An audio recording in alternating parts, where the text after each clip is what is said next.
Miss Millennial Philippines 2019 is brought to you by Potency, Mega Sound Smart Pro Videoke, Philippine Airlines, Efficacent Oil, Nescafe Creamy White, Lola Remedios, Skyflakes, and Mang Inasal.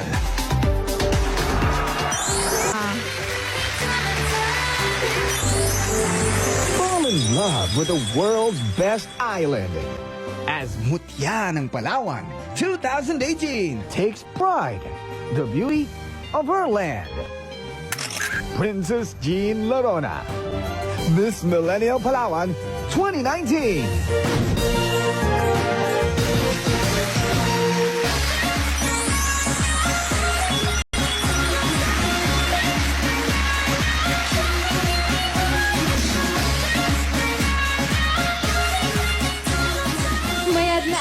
Sa kanindong tanan, Dabber Cats. Ako po si Princess Jean Lorona, ig-alin sa pinakamatinlong puros sa buong kalibutan, ang Palawan. Naku po, kung di nyo po natatanong, lahat po ng tao, simula po sa simpleng mamamayan hanggang sa gobyerno ng Palawan, lahat po sumusuporta sa lahat ng programa na ikakaganda at kakapreserve ng aming environment. Kaya naman. Kaya po kahit gaano karaming turista, kung ano po yung pwedeng i-share sa mga tao or kung ano po yung pwedeng i-preserve po namin. Pero yung mga hindi na para lang po talaga sa kalikasan, para sa kalikasan lang po. Kaya nga naman siya tinaguri ang world's best island. Opo. At the last ecological frontier Yes of po. the Philippines. Yes po. Pero ito'y known din as the cradle of Philippine civilization. Bakit nga ba, PJ? Yes po. I want to share na yung Palawan po, nabansagan po siyang Philippine Cradle of the Philippines dahil po meron pong natagpuan na sa isang cave, ang tawag po dito ay Tabon Cave. Meron pong Tabon Man na natagpuan, which is to believe na 20 to 24,000 years old na po. 1,000. Opo. So, parang 24,000 years old. mga first Pinoy so ito. Opo, sila na po talaga yung survivor na taga-Palawan. Tapos, na-save yung... Opo. Nakita. Tsaka lang, Natagpuan. tsaka yung mga lang po bones. sila natagpuan. Kaya sobrang proud po yung mga tao sa Palawan na meron palang ganun na katagal, katutubo. Wow. So, super proud po kaming lahat. Inaanyayahan ko po kayong lahat. Tara, samahan niyo po akong tuklasin, lakbayin at lahat ng likas na yaman ng Palawan. Bayad nga adlaw sa kanindong tanan, Dabber Cats. Halina't samahan ninyo akong lakbayin at tuklasin ang natatanging ganda ng aking probinsya, Palawan.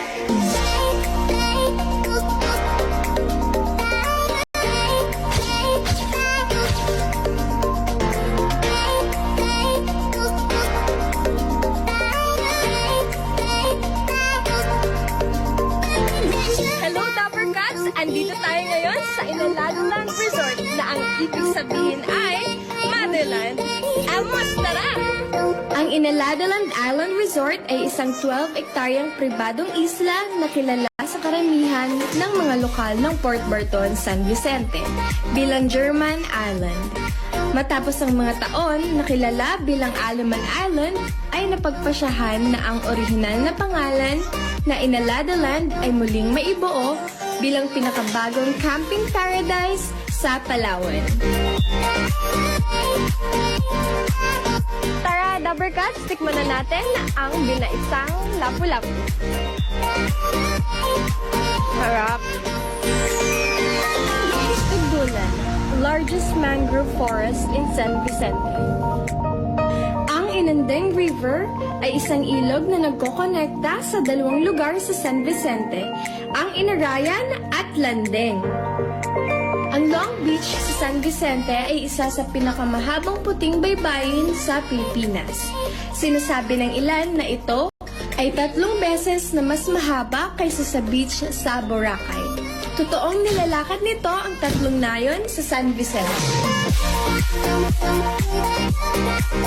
From the last ecological frontier of the Philippines and one of the best islands in the world, Palawan. I'm Princess Jean Lorona, your Miss Millennial Palawan 2019. Mas marami pa pong pwedeng puntahan. Yun nga lang, kulang talaga yung oras para puntahan lahat ng magaganda. Pero kung white beach lang po, gano'ng kalinaw yung tubig, kahit lumangoy pa po kayo kasama ng mga pagong, kayang-kaya po yan i-provide ng San Vicente, Palawan. Galing. Okay, let's talk Alagang about your alaga. pasalubong, PJ. Yes po. Para mga favorites namin lahat ni Luan tong dinala mo. Opo. Seafood po and fruits. Pero number one po, seafood. Meron po tayo ditong alimasag. Kanina po, we featured mangrove forest po. Yung alimasag po, mga alimango. So dahil po likas kami sa ganong halamang dagat, opo, doon po sila tumitira ng itlog. Marami so, yung doon. food Na po, mangroves. crabs, opo, alimango. Tama. Yun, marami po Kaya talaga. mahalagang i-preserve yung mga mangrove forest. Yes. Opo. Dahil Opo, marami nagre-rely sa kanya. Opo, at hindi lang po siya tirahan ng mga lamang dagat, kundi sila din po yung nagsustop ng mas malakas na wave na pumunta sa lupa. So, So, mga mas malaki nakaka-avoid po ng mga- talaga yung... Yes. Um, Oo, yung mga ganyan. Opo. Ano pa? Bukod sa seafood, paano naman yung allergic? Anong kakainin nila? ayun, kung allergy po kayo, meron po kaming mga fruits. Ayan. Mangga, napakarami pong taniman ng mangga. Minsan nga po yung taniman ng mangga, yung iba nakabagsak na lang, dadaan ka, pwede ka na pumitas. Pwede. Oo, pwede. Tapos, meron din po kaming kasoy. Yun. Ayan, kilala rin ang Kasoy. Palawan sa Oo. kasoy. Opo. Yung, actually po, Palawan po yung may pinakamalaking nagpo-produce po ng kasoy kasi sa amin po yung pinakamalaking taniman ng kasoy. Tama.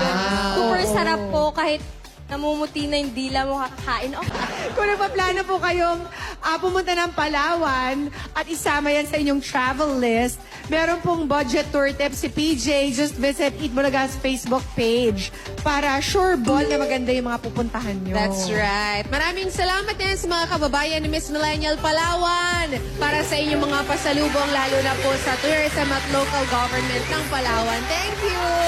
At i-follow nyo lang si Miss Millennial Palawan sa kanyang social media accounts to learn more about her province.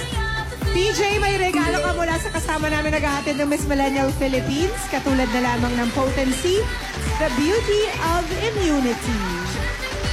May matatanggap ka ring Mega Sound Smart Pro Video Kit, experience music, and more. May more than 18,000 songs ka na, may free 2-year song update pa.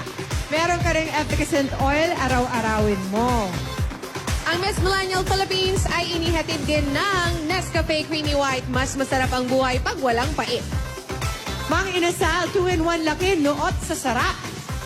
Lola Remedios All Natural Supplement, Lola Remedios, Remedios ng Pinoy. Ng Skyflakes, asahan mo. At ng Philippine Airlines, fly with Philippine Airlines, the heart of the Filipino.